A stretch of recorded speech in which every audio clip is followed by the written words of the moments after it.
Nickowitz, but Gork had already zipped too far away to hear. Nickowitz and Gork traveled on. Nickowitz didn't like the look of the next planet either. Nowhere to breathe. He gasped. Picky, picky. Gork said. Then just ahead, he spied a giant planet with huge golden rings around it.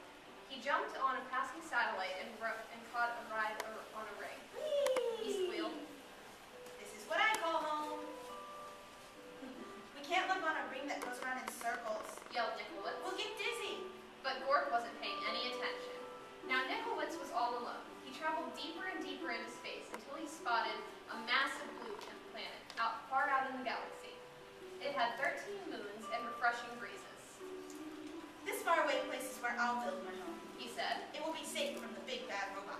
Nickowitz found everything he needed to make sturdy walls. He gathered stardust to keep his home bright and found solar panels to keep it warm.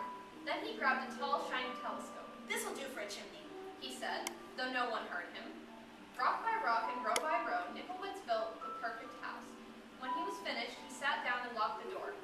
His house was not very zippy or cool, but it was very safe, and there was room enough for all three little aliens. I hope they come to visit soon. Said Nickowitz. Then one galactic dawn, there was a rumbling in the universe. Great point. Me. Illy-dee-dee, bark. It was the big bad robot.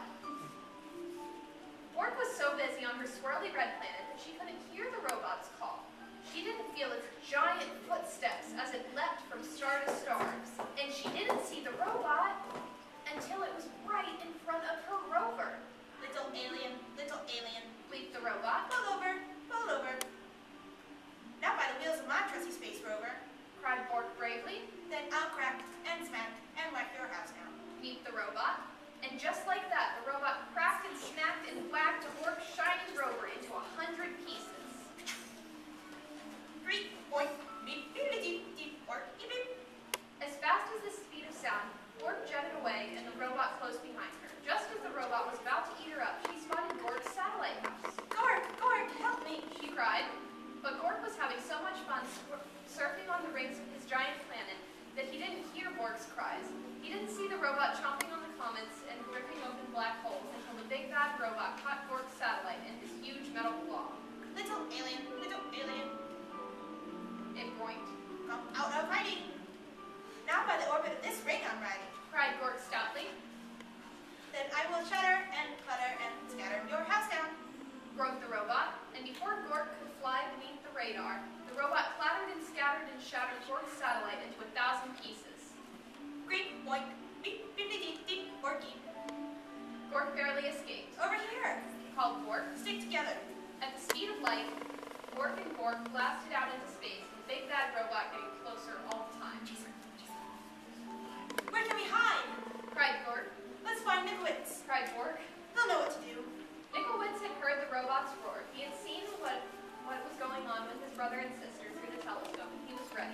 He flashed his solar panels halfway across the universe. There he is. Cried Bork and Gork. And they zoomed to Nickowitz's house as fast as a hurtling asteroid. Get inside. Cried Nickowitz. No time to waste. No sooner had Bork and Gork slammed Nickowitz's solid space drop door than they heard the robot rumbling. Little alien, He squeaked. let me come in.